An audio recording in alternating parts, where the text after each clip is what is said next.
Mari saudara kita persiapkan hati kita untuk mendengarkan firman Tuhan sambil kita mau angkat satu nyanyian.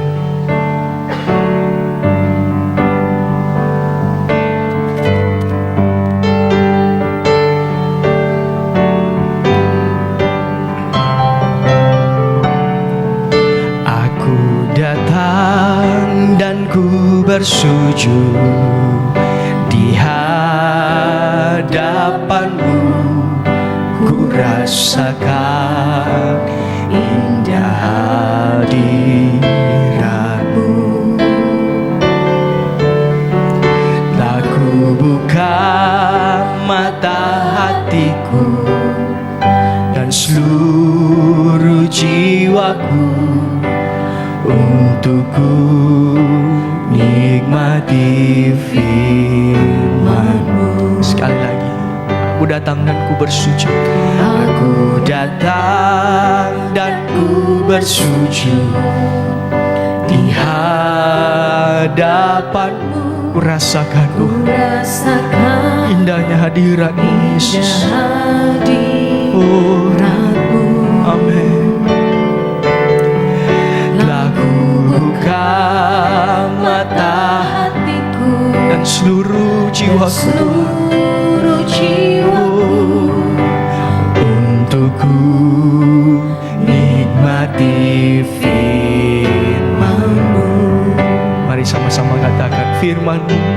Firman-Mu yang kuasa untuk mengubah sikap hati.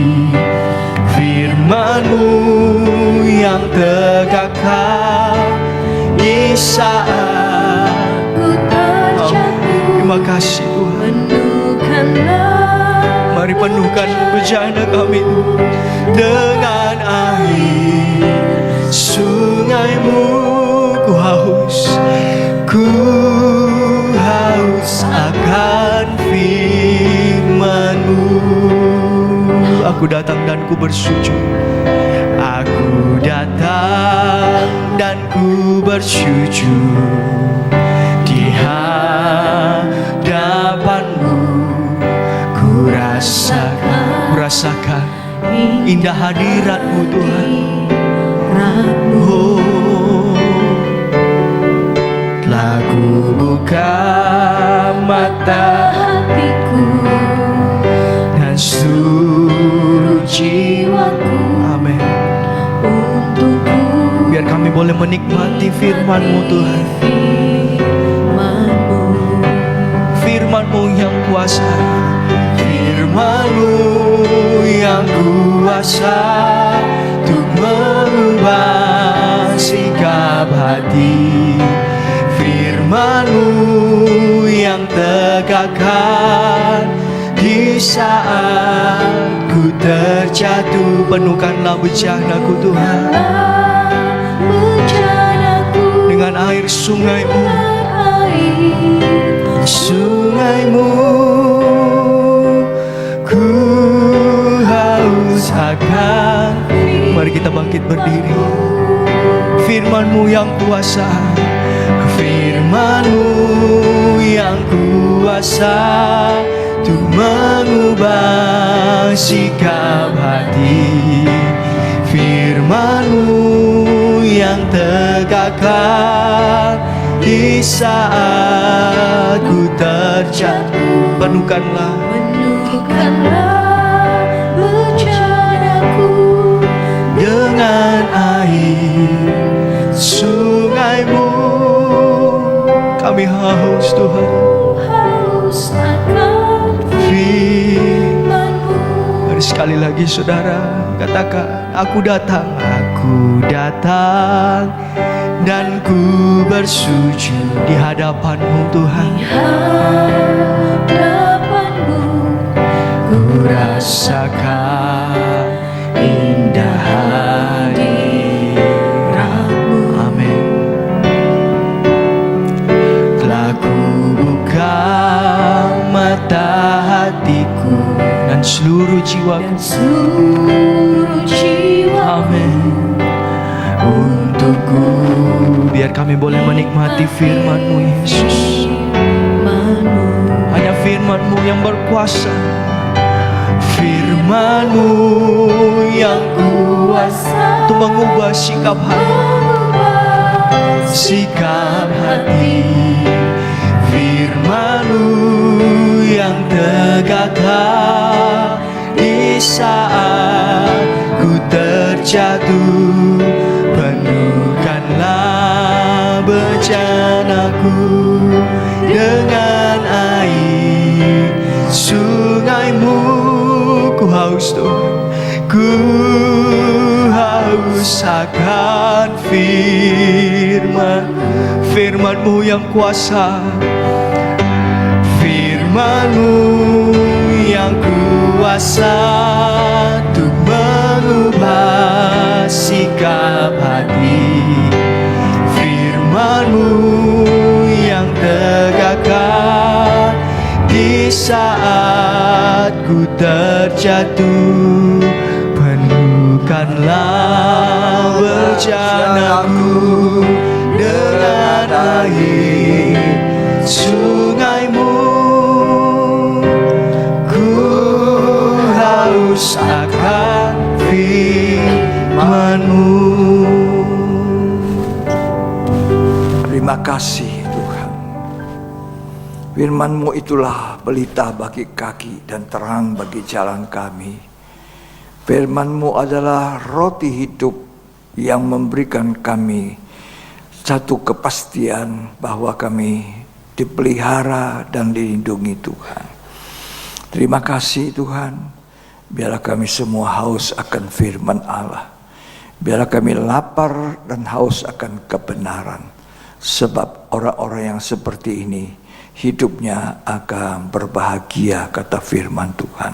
Terima kasih, kami percaya Roh Kudus ada di tengah-tengah kami.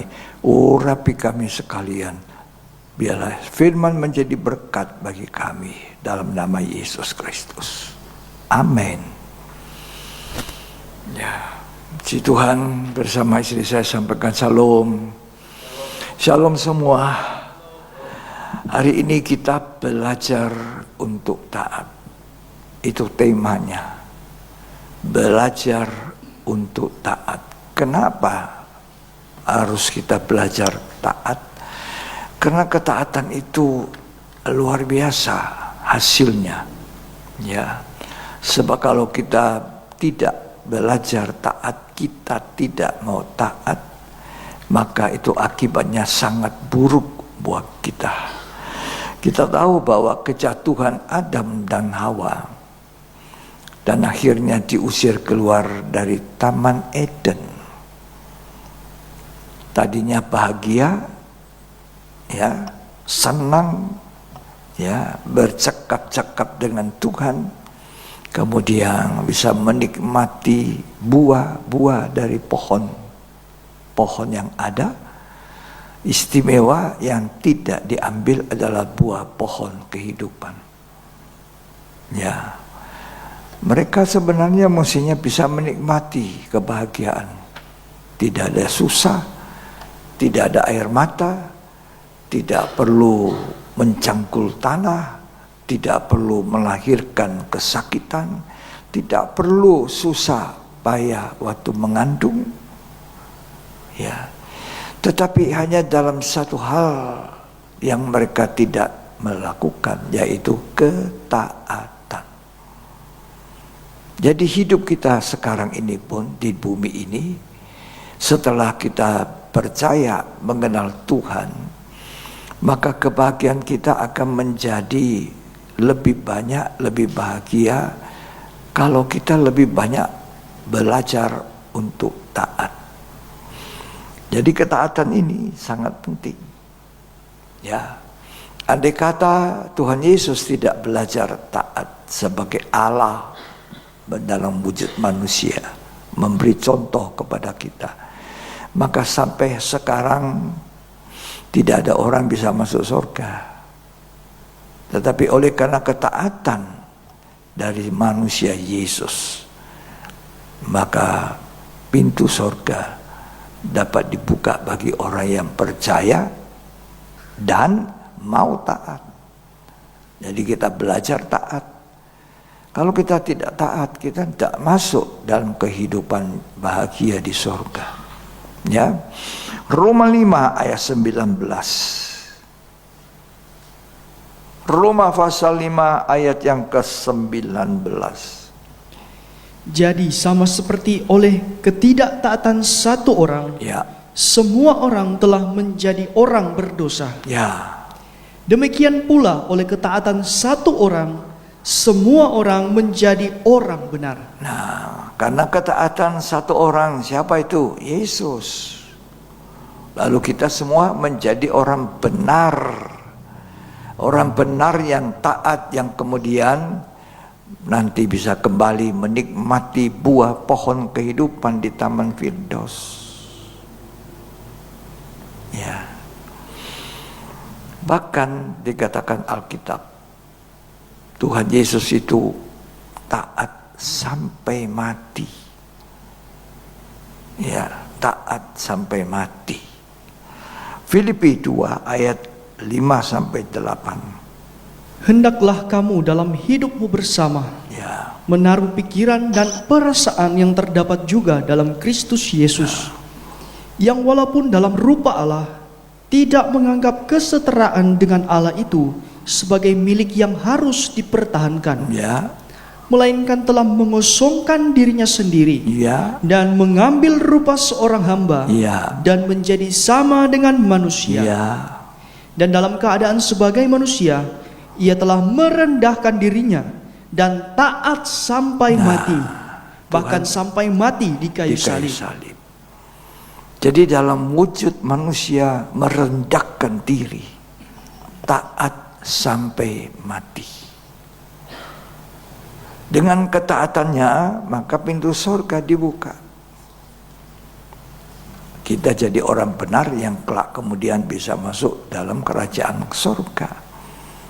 Tapi oleh karena ketidaktaatan Adam dan Hawa, maka manusia semuanya jatuh dalam dosa. Ya, dosa itu tidak enak, bukan enak saudara. Ya, menyiksa diri kita. Bahagia kalau kita bebas dari dosa, kita dilepaskan dari dosa dan hidup yang benar. Jadi saudara, jangan tinggal tetap jadi orang percaya. Pokok saya jadi orang Kristen, saya percaya Tuhan, saya selamat. Tidak demikian halnya. Matius 7 ayat 21, baca baik-baik. Bukan setiap orang yang berseru kepadaku, Ya. Tuhan, Tuhan, akan masuk ke dalam kerajaan sorga, Ya. melainkan dia yang melakukan kehendak Bapakku yang di sorga. Melakukan kehendak Bapa itu taat. Jadi bukan hanya berseru Tuhan, Tuhan, tetapi melakukan kehendak Bapakku. Itu ketaatan. Kita dituntut oleh Tuhan belajar taat dan mau taat.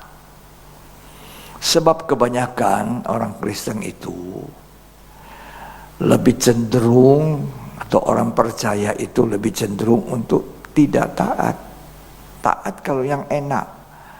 Kalau yang tidak enak, yang pikul salib, harus merugi, aduh, saya tidak bisa taat. Jadi jangan milih-milih perintah Tuhan. Oh, ini enak dilakukan, ini tidak enak dilakukan. Lalu kita tidak melakukan. Saya menyaksikan orang-orang kalau firman Tuhan berat, dia tidak bisa lakukan. Lebih baik saya tidak datang lagi untuk dengar. Ini kan namanya tindakan yang bodoh. Ya, justru kita harus respon. Ya, ternyata saya keliru. Ternyata firman Tuhan ajar saya begini dan begitu. Tidak takut ditegur firman, diajar, dituntut untuk melakukan banyak. Ya, kenapa kamu tidak datang, tidak menjawab? Kapan dia terakhir dengar firman yang keras dia tidak bisa lakukan, baru dia tidak datang? Saya tahu. itu namanya tindakan yang bodoh. Ya, harus kita belajar. Namanya belajar itu belajar. Ada satu usaha. Seperti seorang murid yang mau lulus sekolah ujian, belajar. Belajar apa? Belajar. Supaya lulus. Kalau tidak mau belajar ya tidak lulus. Begitu juga kita ikut Tuhan jadi orang percaya.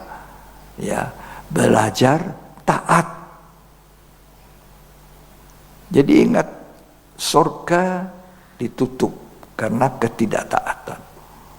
Surga dibuka karena ketaatan Yesus. Jadi untuk kita yang mau belajar taat, surga dibuka. Ya, jadi pemahaman kita lebih. Ya, jangan hanya jadi orang, oh, asal saya percaya saja selamat. Memang ketika seorang itu tidak punya kesempatan, itu saat dia terakhir, belum tahu ke gereja, belum tahu mendengar firman yang lebih banyak, dia kecelakaan mungkin, atau dia sakit. Kita ajari dia tentang keselamatan, percaya. Oh, dia percaya, mau bertobat, mau mengakui dosa, mau. Selesai itu 5 menit, selesai, mati, yang masuk surga. Itu orang yang dipaku di sebelah kanan Tuhan. Ya kan? Saat yang terakhir, maka dia bilang, jangan lupa aku Tuhan, kalau engkau datang kembali. Itu berarti dia percaya kepada Tuhan Yesus sebagai manusia, bukan penjahat yang wajib dihukum, yang pantas dihukum seperti itu. Tapi dia adalah Allah yang menjadi manusia itu. Diingat kalau engkau datang kembali, ingat aku. Ya, hari ini kamu bersama aku di Firdaus. Dia tidak punya kesempatan memperbaiki. Dia tidak punya kesempatan dibaptis. Kalau kamu punya kesempatan bertobat dibaptis, ya serahkan hidup. Mau tunggu kapan? Karena kita sudah dengar firman. Beda kalau kita belum pernah dengar. Ya sekarang sudah dengar. Yang ditunggu apa dari kita? Respon untuk apa? Taat. Belajar taat. Kalau itu orang di atas kayu salib, tidak bisa lagi dibaptis, tidak bisa lagi dipenuhi Roh Kudus, apa sebagainya, baptisan air, baptisan Roh Kudus. Cuma sisa ingat aku Tuhan. Dia mengakui, sudah, hari ini kamu bersama di Firdaus. Tapi kan saudara dan saya masih diberi waktu hidup, dah, betul ya? Kita masih hidup. Hari ini kalau kita dengar firman, masih bisa mengaku, belajar taat. Jadi kekristenan itu adalah belajar taat, bukan hanya memeluk satu kepercayaan, keyakinan. Ya. Nah, ada 2 anak, yang sulung dan yang bungsu. Anak satu dan anak kedua. Bapaknya bilang kepada anak yang awal, yang sulung, anak pergi ke kebun anggur kerja. Dia bilang, baik bapak, tapi tidak pergi. Tidak pergi. Lalu bapak itu beralih pada anak yang kedua. Anakku, pergi ke kebun anggur bekerja. Tidak mau. Tapi akhirnya dia menyesal. Dia pergi juga. Ini anak yang belajar taat. Awalnya tidak mau, tapi kemudian dia pergi juga. Nah, dikatakan Alkitab, siapa di antara kedua yang taat, yang melakukan kehendak Bapa? Maka dijawab oleh Alkitab, yang akhir. Ya, kita semua seperti itu kadang-kadang dengar firman terlalu keras, terlalu menuntut, daging saya harus dimatikan. Ya, kalau saya mesti pergi minta maaf, mesti menyelesaikan, ya, masa saya ini ya harus seperti itu, daging ini tidak bisa. Nah, kita tidak pernah mau belajar taat. Mengampuni itu ada kenyataannya, dapat dilihat orang ini mengampuni. Ya, tolong kita baca Matius 21 ayat 28 sampai 32. Tetapi apakah pendapatmu tentang ini? Ya, Seorang mempunyai 2 anak laki-laki. ya, Ia pergi kepada anak yang sulung dan berkata, ya, "Anakku, pergi dan bekerjalah hari ini dalam kebun anggur." ya, Jawab anak itu, "Baik, Bapa." Tetapi ia tidak pergi. ya. Lalu orang itu pergi kepada anak yang kedua dan berkata demikian juga. Dan anak itu menjawab, "Aku tidak mau." Tetapi kemudian ia menyesal lalu pergi juga. Siapakah di antara kedua orang itu yang melakukan kehendak ayahnya? Ya, Jawab mereka, "Yang terakhir." Kata Yesus kepada mereka, "Aku berkata kepadamu, sesungguhnya pemungut-pemungut cukai dan perempuan-perempuan sundal akan mendahului kamu masuk ke dalam kerajaan Allah." ya. Jadi siapa yang mentaati? Anak pertama atau anak kedua? Orang menjawab anak kedua. Awalnya dia tidak mau, tapi kemudian dia belajar. Dia belajar memperbaiki apa yang salah. Itu kekristenan.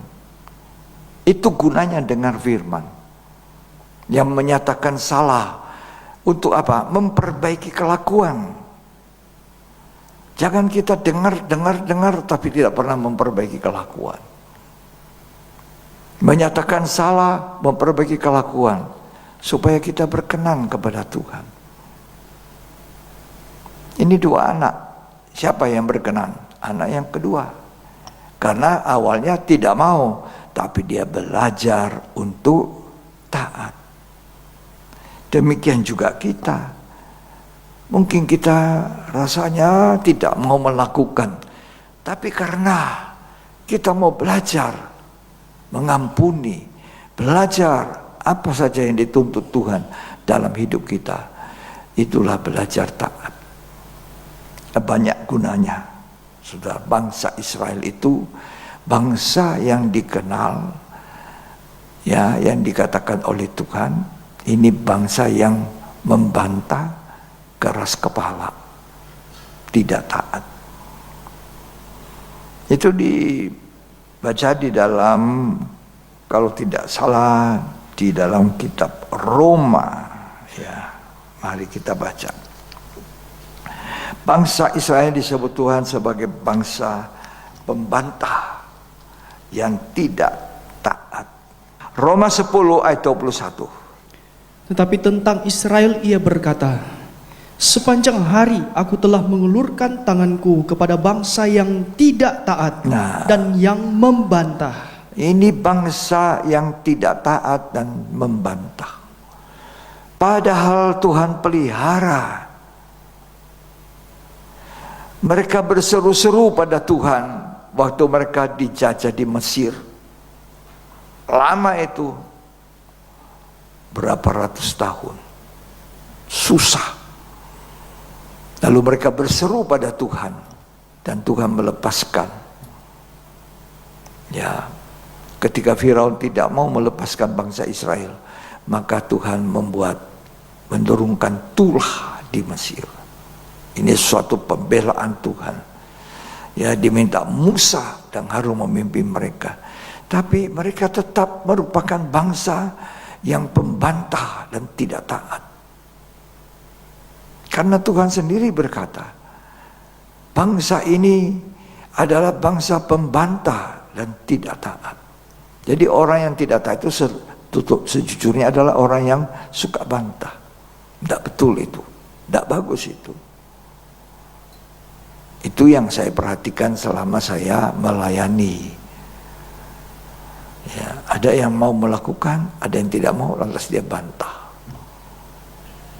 Ya, nah Kita jangan jadi seperti bangsa Israel. Contoh itu, contoh bangsa yang pembantah, tidak taat.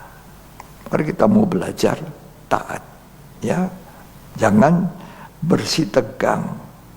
Ya, tolong dibaca Nehemia 9 ayat 16 sampai 19. Tetapi mereka, nenek moyang kami itu, bertindak angkuh dan bersitegang leher dan tidak patut kepada perintah-perintahmu. Salah satu penyebab manusia tidak mau taat, tidak mau belajar taat, angkuh.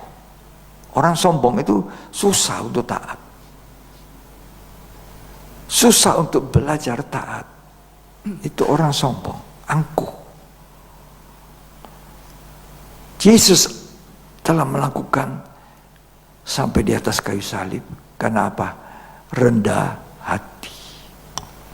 Hanya orang rendah hati mau belajar untuk taat. Orang sombong disuruh pergi ke sana mengampuni orang, ngajak bicara, tidak mau. Ya, lanjut.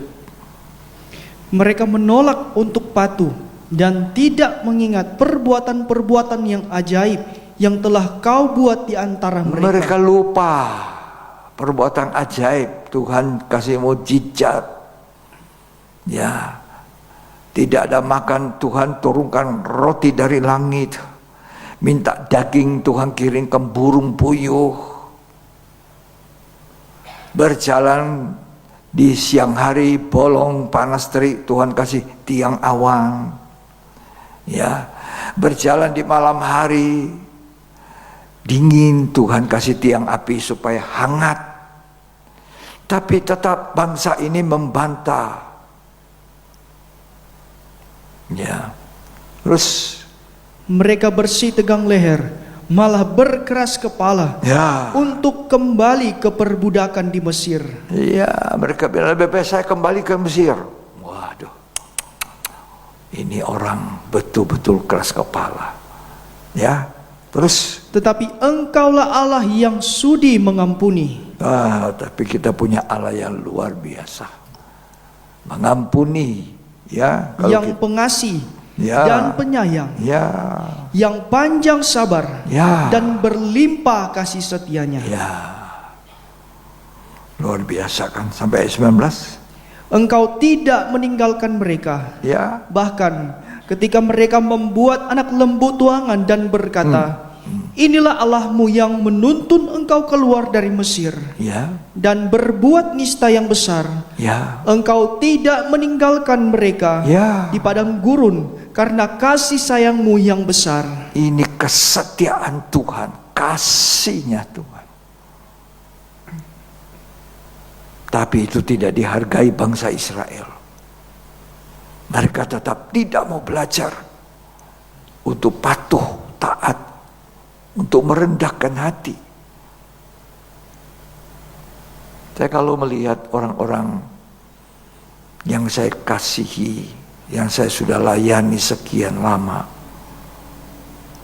tunggu, itu seperti Tuhan tunggu, mengulurkan tangan, tidak datang. Kan kasihan kalau orang beribadah, mau menyembah Tuhan, mau berjemaat untuk menyanyi bersorak-sorai, tapi ada ganjalan di hati yang tidak pernah diselesaikan. Maka Alkitab mengatakan, kamu yang rohani, ya, datang ke saya, cari hubungan, pulihkan. Banyak kali saya lakukan itu. Saya yang bicara lebih dahulu, saya mengawali. Tujuannya apa? Tujuannya supaya dia bisa dipulihkan dan beribadah. Mungkin besok-besok dia ke Surabaya, ke Jakarta, dia di sana bisa beribadah dengan longgar. Karena sudah menyelesaikan masalah. yang ada di hati.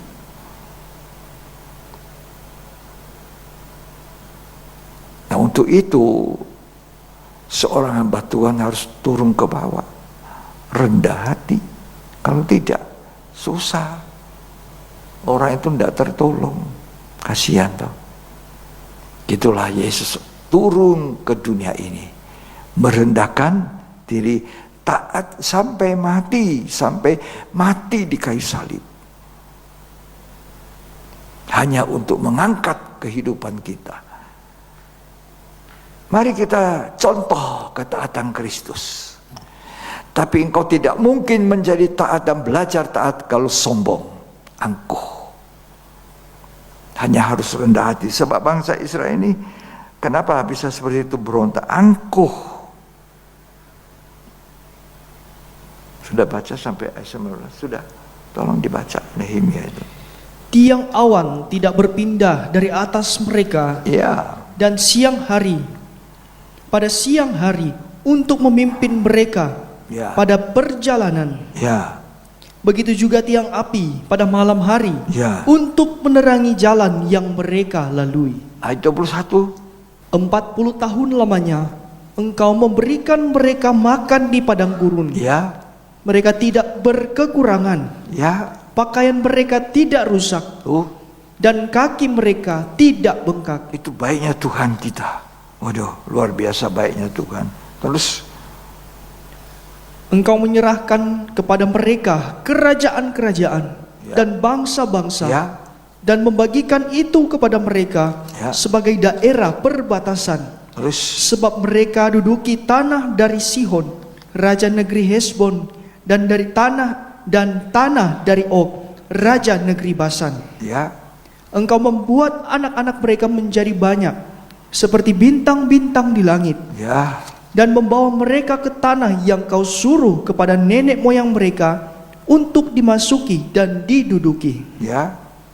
Lalu anak-anak itu memasuki dan menduduki tanah itu.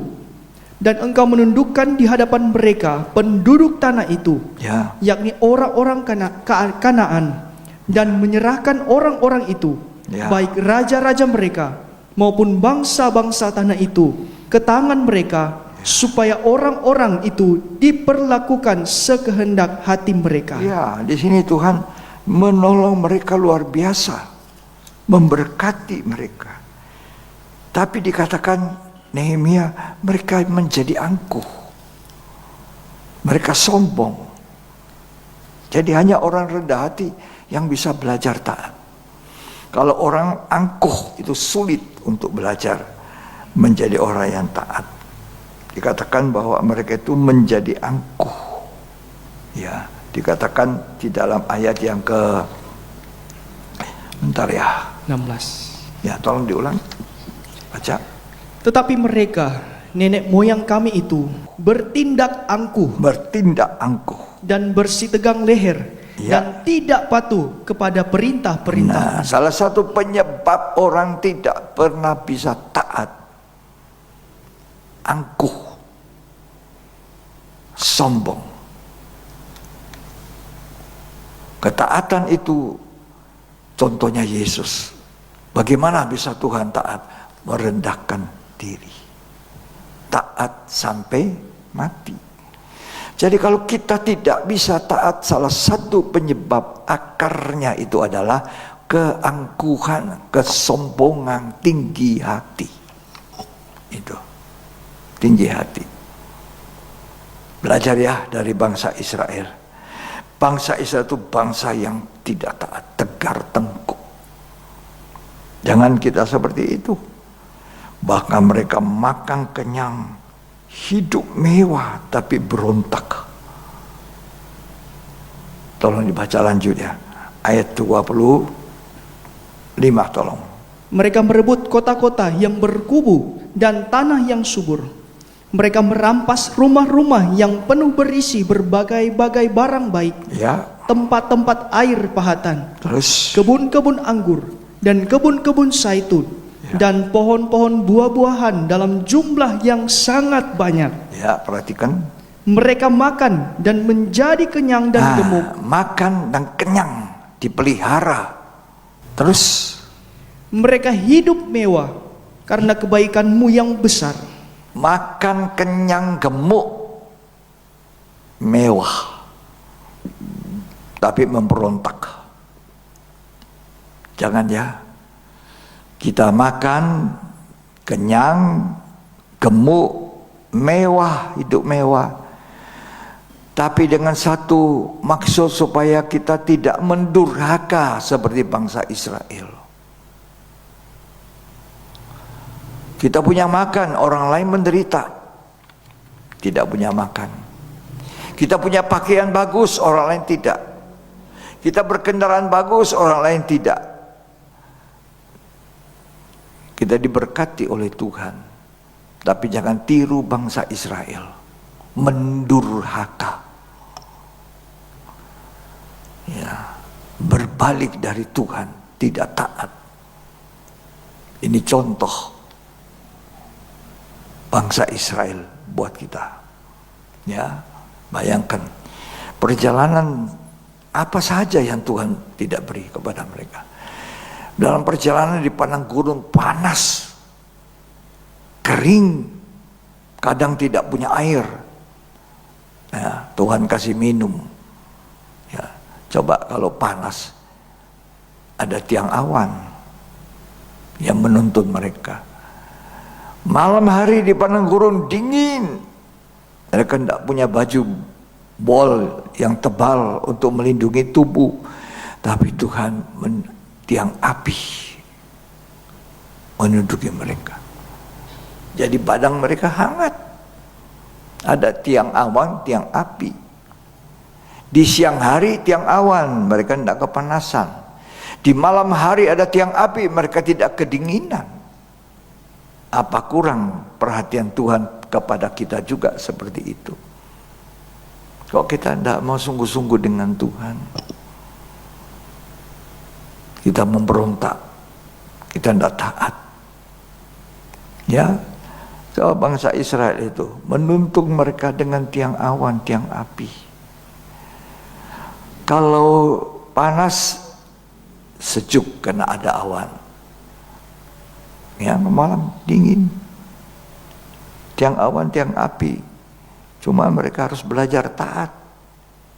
Kalau saudara baca itu ceritanya di Keluaran, tolong dibaca pasal 13 ayat 21-22. Tuhan berjalan di depan mereka Ya, pada siang hari dalam tiang awan ya, untuk menuntun mereka di jalan, ya, dan pada waktu malam dalam tiang api ya, untuk menerangi mereka, ya. sehingga mereka dapat berjalan Ya. siang dan malam. Siang malam mereka bisa jalan. Ada tiang awan, tiang api. Tiang awan itu firman Allah, ya. Tiang api itu Roh Kudus. Kita sekarang bangsa Israel rohani itu dituntut oleh tiang awan, firman Allah dan Roh Kudus. Kapan tiang awan berhenti, mereka harus berhenti. Tiang awan naik, mereka harus jalan. Tiang api berhenti, mereka juga berkemah. Tiang api jalan, mereka ikut jalan. Jadi mereka harus cuma belajar taat. Belajar taat dengan waktunya Tuhan, bukan waktu kita. Bukan kita perintah Tuhan, tidak. Kita mesti sabar, tunggu perintah Tuhan dan taat. Saya bayangkan, kalau misalnya lagi tidur nyenyak, jam 2, jam 3 subuh, tiang api jalan. Wah, mereka harus bongkar kemah, bongkar semua, ya, kemah-kemah mereka. Mereka harus cepat jalan. Ini lagi tidur nyenyak. Ya. Banyak bersungut-sungut, marah-marah. Tapi yang tidak, aduh, cepat. Kalau siang hari, jam 12, jam 1 panas terik, tiang awan jalan. Nah, supaya tidak mereka panas terik, mereka harus ikuti tiang awan. Bongkar pasang lagi kemahnya. Mereka di padang gurun itu rumahnya bongkar pasang.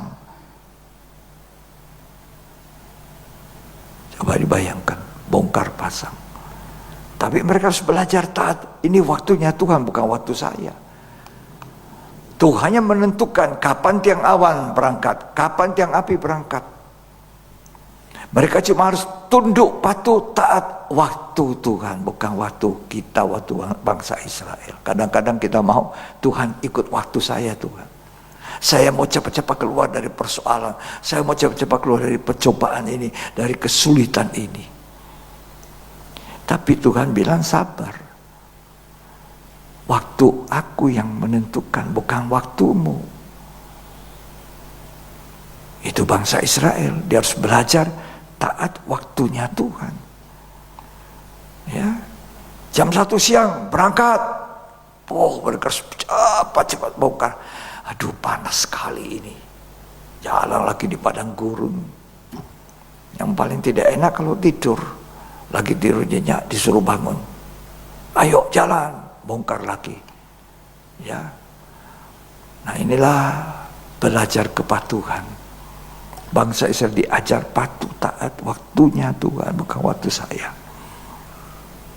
Kalau bangun pagi segar jam 6, Tuhan bilang jalan sekarang. Senang, sudah segar. Tapi coba kalau masih sedang tidur, jam 2, jam 3. Ya. Mereka harus belajar taat. Makanya sebagian besar tidak bisa taat. Bangsa Israel. Banyak menggerutu, mengomel. Demikian juga kita. Jangan perintah Tuhan, saya mau cepat-cepat keluar dari masalah, keluar dari persoalan, keluar dari segala cobaan ini, kesulitan saya. Jangan perintah Tuhan. Waktu Tuhan. Waktu Tuhan itu waktu yang terbaik. Bukan waktu kita. Ya. Jadi mereka itu bangsa Israel harus berjaga menunggu waktu Tuhan.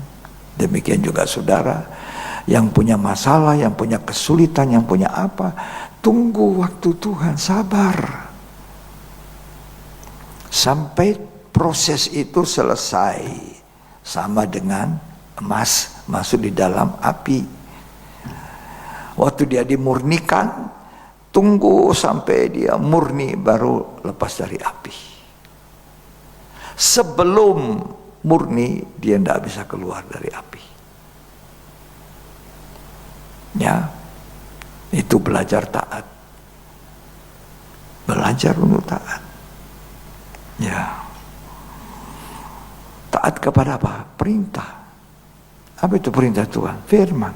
Untuk apa kita dengar, tapi tidak taat? Ya. Perintah Tuhan untuk ditaati. Raja Saul disuruh tumpas Agag, Raja Agag. Tumpas semua binatang-binatang milik Raja Agag. Jangan dibiarkan hidup biar 1 ekor. Tapi Raja Saul apa? Tidak taat. Dia simpan Raja Agag, dia simpan jarahan yang gemuk-gemuk yang dipersembahkan pura-pura di depan yang kurus-kurus, di depan rakyat supaya dipuji. Apakah ini Tuhan senang? Apakah korban persembahan kita itu lebih memperkenankan Tuhan selain daripada kita taat? Belajar taat. Jadi saudara kalau memberi bagi pekerjaan Tuhan, berilah hasil daripada ketaatan. Kalau saudara melayani Tuhan, melayani pekerjaannya, hasil dari ketaatan, bukan terpaksa. Itu yang dilakukan oleh Raja Saul. Tidak taat. Akhirnya dibilang ini orang mendurhaka. Ya. Tolong kita baca 1 Samuel pasal 15 ayat 22. Tetapi jawab Samuel, apakah Tuhan itu berkenan kepada korban bakaran dan korban sembelihan? Ya. Sama seperti kepada mendengarkan suara Tuhan. Mendengarkan suara Tuhan itu dengar-dengaran. Ya, terus Sesungguhnya mendengarkan lebih baik Nah. daripada korban sembelihan, mendengarkan lebih baik itu dengar-dengaran, taat lebih baik dari korban sembelihan. memperhatikan lebih baik Ya. daripada lemak domba-domba jantan. Ini Saul tidak taat. Itu kalau kita baca perikomnya sana, ketidaktaatan Saul. Hanya 2 tahun dia waktu mulai diangkat jadi raja, dengar-dengaran, rendah hati, ya, dicari di mana Saul, sembunyi, tidak gembar-gembor, ya. Setelah 2 tahun saja dia mulai jadi angkuh, tidak taat. Orang kalau sudah mulai angkuh, itu akibatnya tidak taat. Jadi kita mesti belajar rendah hati, belajar taat. Cuma itu kuncinya, rendah hati, taat, patuh. Ya. Taat kepada perintah Tuhan.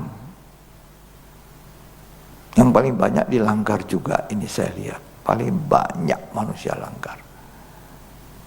Itu adalah perintah Tuhan untuk tidak bercerai. Beberapa waktu lalu saya menasihati seseorang, sekolah tinggi sekolah, S2, dihormati di masyarakat, dibutuhkan di masyarakat. Saya kasih nasihat, tidak boleh cerai ya, tidak boleh cerai ya. Itu perintah Tuhan, taati. Bercerai. Tidak boleh kawin lagi kalau cerai ya. Mau kawin lagi. Itu manusia tidak mau belajar taat. Akhirnya apa? Masuk dalam pencobaan. Kalau kita taat, kita tidak dapat kesulitan. Seperti orang yang tidak taat. Nah, ada satu perintah Tuhan, tidak boleh bercerai. Aku benci itu perceraian. Karena itu saudara, kalau kita mau menikah, kita memang berdoa baik-baik. Inikah saya punya pasangan hidup? Tanya sama Tuhan, doakan. Dan jangan sembarang berjalan bersama, lebih-lebih hati-hati. Jangan sampai jatuh dalam kejatuhan pernikahan sebelum menikah. Ini akibatnya sangat parah. Saya menangani orang seperti ini. Ya. Apalagi sudah jatuh, tidak menikah dengan orang yang pernah jatuh dengan dia. Menikah dengan orang lain. Nah, kalau saya konseling, saya bilang, kamu sulit ini, berat. Apalagi wanita ya. Ini pengalaman saya membimbing orang dalam bimbingan pranikah. Ya, kalau kamu jatuh dengan temanmu dan kamu menikah lagi dengan dia, itu masih lebih mudah dibanding kamu jatuh dengan orang lain lalu menikah dengan orang lain. Itu sangat sulit. Karena itu perempuan-perempuan, orang-orang muda, jaga dirimu, belajar taat. Ini pendeta kuno, ya kuno tidak apa-apa, tapi kita belajar. Dari sekian banyak orang, persentase yang terbesar orang sudah jatuh sebelum menikah. Sebelum menikah sudah jatuh. Dan akibatnya itu tidak enak-enak, saudara. Itu biasanya diikuti turun-temurun itu. Ya. Ada orang saya bilang, tidak boleh kemana-mana ya. Mau kemana-mana. Dia tidak pusing. Dapat siapa? Laki-laki, ganteng, banyak uang. Tapi sudah punya istri. Ada orang dihajar oleh Tuhan. Tidak dengar-dengaran sama gembala. Gembala kasih ingat. Kalau kamu mau ingat bahagia hidupmu, belajar untuk taat. Itu membawa kebahagiaan. Alkitab mengatakan, berbahagialah orang yang menuruti perkataan-perkataan kitab nubuat ini. Coba jangan dibaca Wahyu 1. Coba baca dari ayat 1 sampai ayat 3. Inilah wahyu Yesus Kristus yang dikaruniakan Allah kepadanya, supaya ditunjukkannya kepada hamba-hambanya apa yang harus segera terjadi. Dan oleh malaikatnya yang diutusnya, ia telah menyatakan kepada hambanya Yohanes. Yohanes telah bersaksi tentang firman Allah dan tentang kesaksian yang diberikan oleh Yesus Kristus, yaitu segala sesuatu yang telah dilihatnya. Berbahagialah ia yang membaca dan mereka yang mendengar firman kata-kata nubuat ini, dan yang menuruti apa yang ada tertulis di dalamnya. Jadi orang yang taat itu berbahagia. Itu dikunci di Wahyu 22 ayat 7. Tolong dibaca. Bukan kekayaan, bukan pangkat, keberhasilan dalam studi itu membuat kebahagiaan, tidak. Tapi berbahagialah orang yang menuruti. Sesungguhnya aku datang segera. Berbahagialah orang yang menuruti perkataan-perkataan nubuat kitab ini. Berbahagia, hidupnya berbahagia. Oh, ini zaman dulu ini, kuno. Masa tidak boleh jalan sama-sama, masa tidak boleh ada di dalam rumah sama-sama. Nah, jatuh. Persentasenya banyak loh. Ada yang paduan suara, ada yang guru sekolah minggu. Ini semua saya lihat, saya tahu. Guru sekolah minggu, dua-duanya terkenal anak baik-baik. Tapi satu ketika orang tua pergi ke kota lain, sisa putri disuruh jaga rumah, yang satu datang selalu. Di dalam rumah tidak ada orang. Engkau bukan Yusuf. Yusuf tidak ada orang di dalam rumah. Istrinya Potifar bilang tidak ada orang, tapi Yusuf bilang ada Tuhan. Dia tidak mau berbuat. Tapi engkau jatuh. Sedih toh. Ini guru sekolah minggu.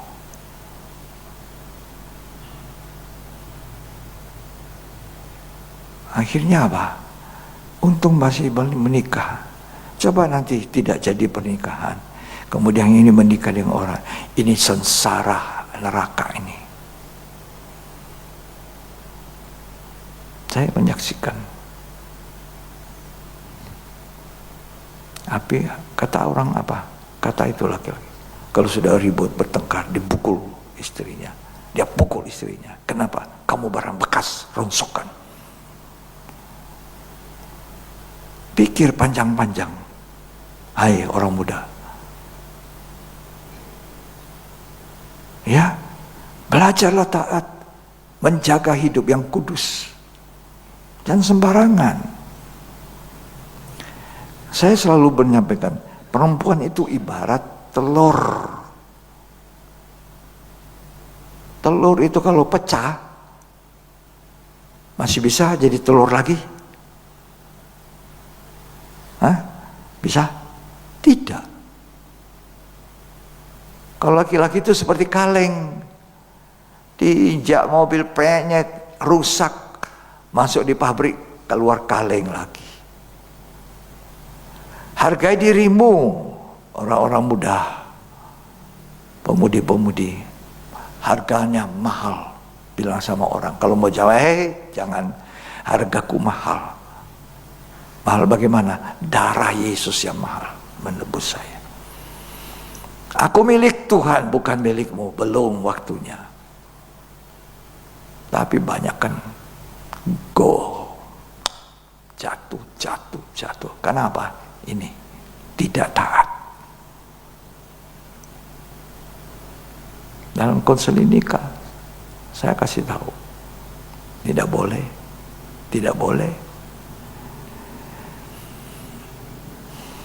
Itu memicu perceraian yang dibenci Tuhan. Yang kalau sudah seperti itu bagaimana?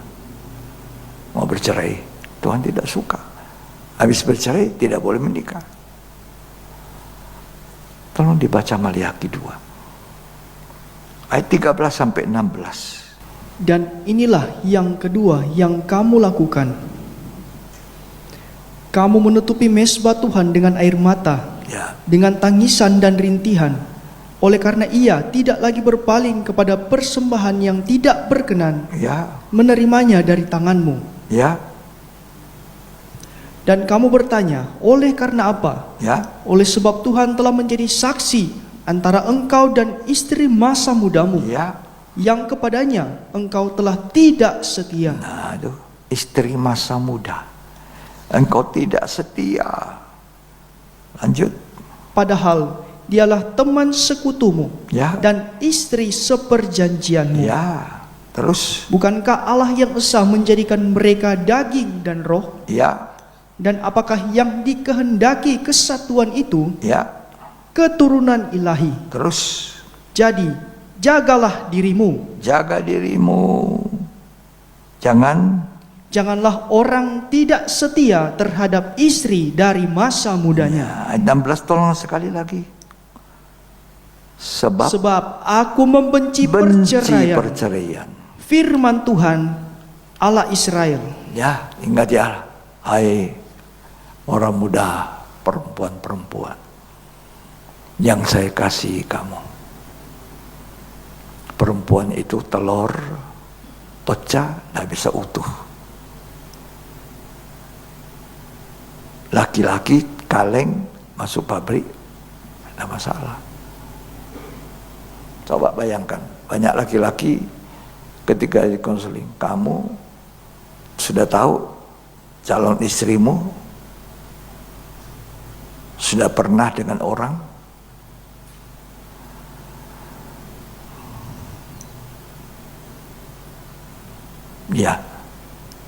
mau tetap menikah, mau.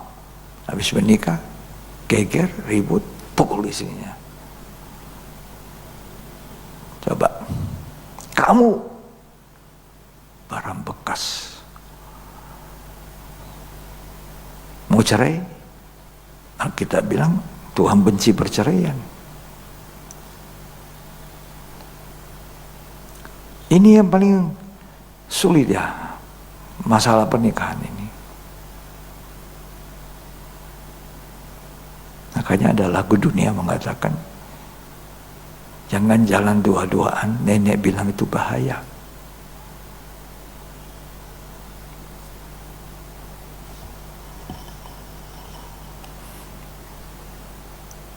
Yang paling baik masuk pernikahan kudus.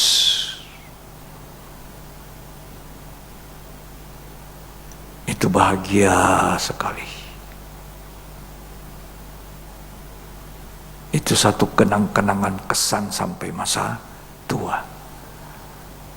Kalau kita hidup sampai masa tua. Jadi jaga kesucianmu. Belajarlah taat. Tidak kuno. Tidak. Jangan berdoa-doaan. Itu tadi saya bilang. Kudus kala minggu yang baik. pemuda yang baik. Jatuh. Masih baik, mereka kan bisa dibolehkan menikah. Tapi tidak sama kalau saudara masih utuh dan utuh. Waduh, itu kan membahagiakan. Betul ya? Alkitab tidak pernah salah. Berbahagia orang yang menuruti perkataan-perkataan kitab ini.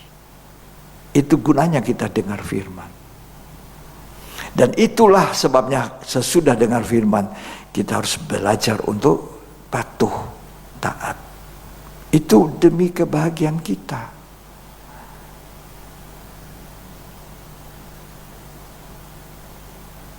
Demi kebahagiaan. Jadi kita mesti taat seperti apa?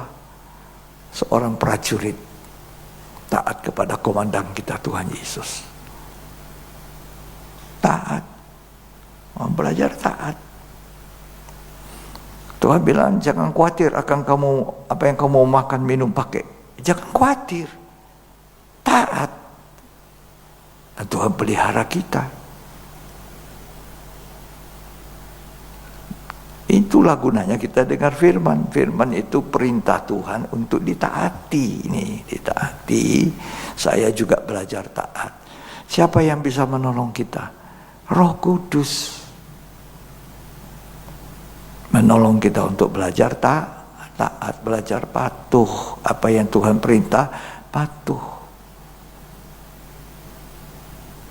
Kalau itu yang kita buat, maka jalan kita lurus. Menyongsong Tuhan datang, kita berada di jalan lurus. Tidak kelok-kelok. Semoga kita belajar semua, termasuk saya sampai hari ini. Ketika langsung saya bersalah, langsung saya minta ampun. Salah kata, salah kata tadi saya Tuhan.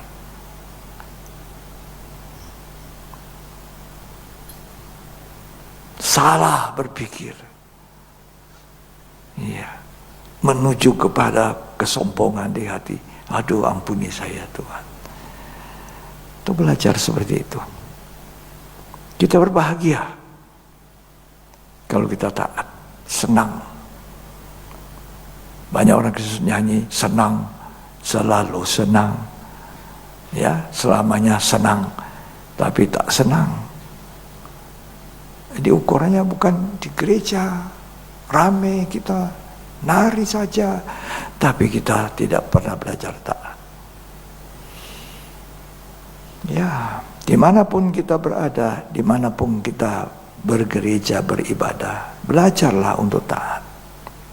Itu yang berkenan kepada Tuhan. Ya, banyak orang dia anggap remeh yang namanya taat. Pujian, penyembah, rame. Saya pernah menyaksikan namanya paduan suara.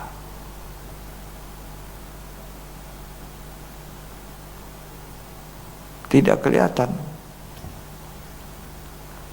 Sudah hamil.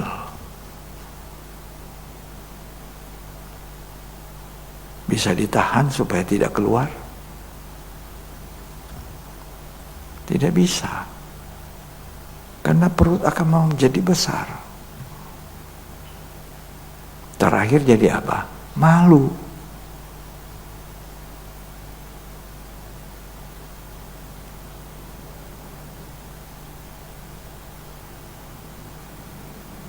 Ini orang muda ya. Saya pernah mengunjungi di polisi. Ada orang muda pemain musik. Dia pemain musik. Tapi ditahan di polisi. Kenapa? Karena orang tua dari perempuan melapor ke polisi. Kamu harus bertanggung jawab. Bagaimana? Belum bekerja. Dan turuti hawa nafsu mudamu.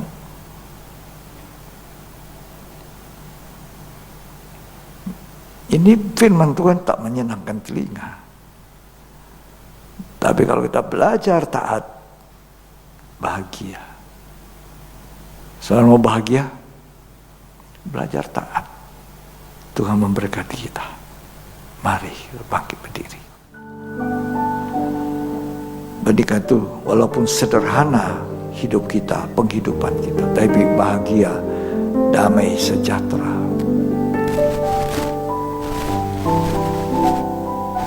Kalau kau mau damai sejahtera, turuti perintah Tuhan. Ada ayat mengatakan seperti itu, dan ada lagu mengatakan itu. Damai sejahtera.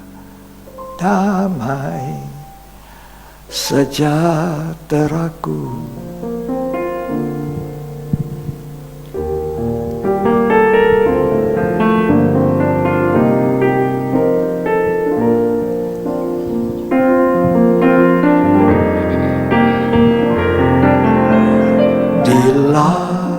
Ku pandang hasil karyamu, gunung dan lembah yang menghijau.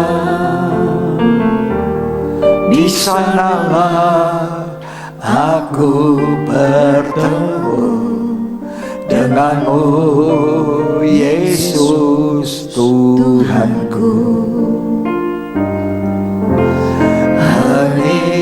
Dan sejuk sekelilingku, burung bernyanyi memuji Engkau. Di sanalah aku rasakan kebesaran-Mu dan keagungan-Mu.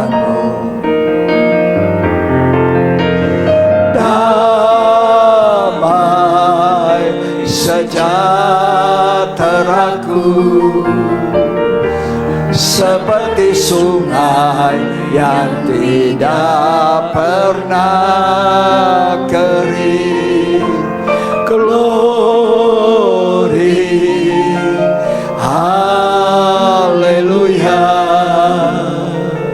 Ku sembah Kau Yesus, ku sembah Kau.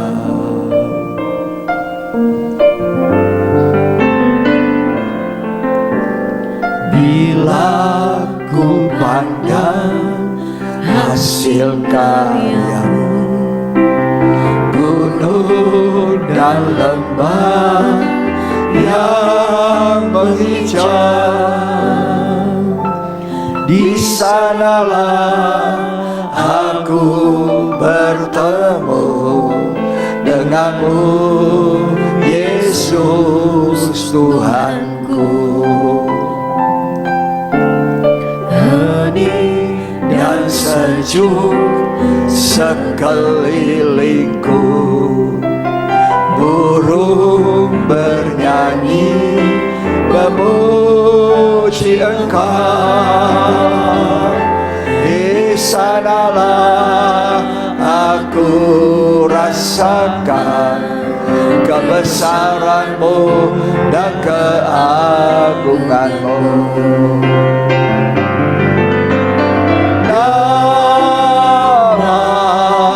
Sejahteraku seperti sungai yang tidak pernah kering. Glory, haleluya. Ku sembah Kau Yesus, ku sembah Kau.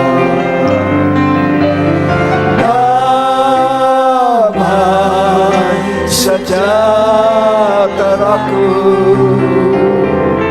seperti sungai yang tidak pernah kering. Glory, haleluya. Ku sembah Kau Yesus, ku sembah Kau. Apa yang membuat damai sejahtera? uang yang banyak, kekayaan yang banyak, titel yang banyak, kedudukan yang tinggi. Tidak. Kalau engkau menuruti perintah-perintahku, kata Tuhan dalam Yesaya tadi, damai sejahteraku seperti sungai yang tidak pernah kering, kebahagiaanmu turun-temurun. Damai sejahteraku seperti sungai yang tidak pernah kering. Glory, haleluya. Ku sembah Kau Yesus, ku sembah Kau. Mari angkat tanganmu, terimalah berkat, kasih karunia anugerah cinta kasih dari Bapa, Putra dan Roh Kudus. Tuhan Yesus Kristus memberkati kita hari ini sampai selamanya, sampai Tuhan Yesus datang. Kita diberkati dan menjadi berkat.